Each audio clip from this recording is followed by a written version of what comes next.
Today's video, I'm going to show you how to do a banded pull through to work on your hamstrings. Now, to perform this exercise, you need 4 pieces of equipment. The first piece is quite simply a door. We're going to use this door to connect our resistance band to, which will allow us to then perform the exercise. And I'll show you what that looks like in just a minute. Now, beyond the door, you're going to need a few items that are common in any pack of resistance bands that you would buy. So the first is going to be a door anchor. And again, I'll show you how to use this here in just a moment, but this is going to go in the actual door frame. We're going to close the door on top of this, and we're going to loop our resistance band through this loop to then perform the exercise. So that's number one. You're going to need a pair of resistance band handles, and these connect to the resistance band. So there's a carabiner on the end of the resistance band, and each of the handles have loops, and they connect just like that.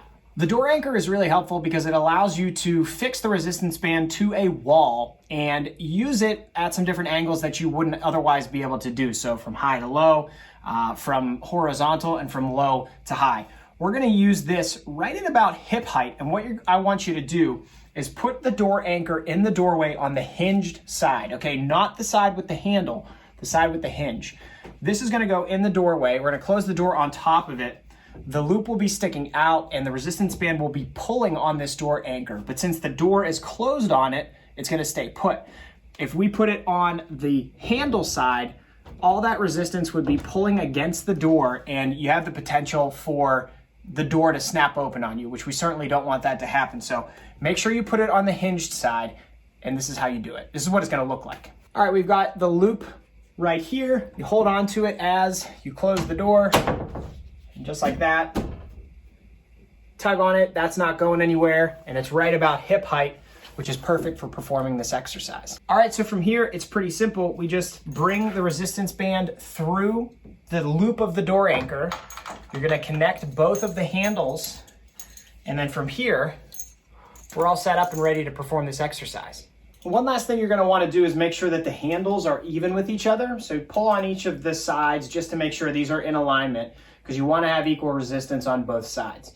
Now from here, we're quite simply going to bring these 2 handles between your legs, flip the handles so your palms are facing down, and we're going to walk forward until you get a little bit of tension in that band, okay? Now from here, think about pushing your butt and your hips straight back to that wall behind you, okay? You should feel a slight stretch on your hamstrings. When you get to that point where you can't stick your butt back any farther, I want you to think about thrusting your hips forward, okay? Kind of using your glutes and your hamstrings to pull that resistance band forward. You should feel this in your hamstrings and glutes specifically. If you're feeling it elsewhere, that means we need to work on technique a little bit. But simply think about sticking your butt back to that wall behind you and then thrusting your hips forward. And that's how you perform a banded pull through. I hope you found this video helpful. If you have any questions at all, please don't hesitate to ask, and happy training.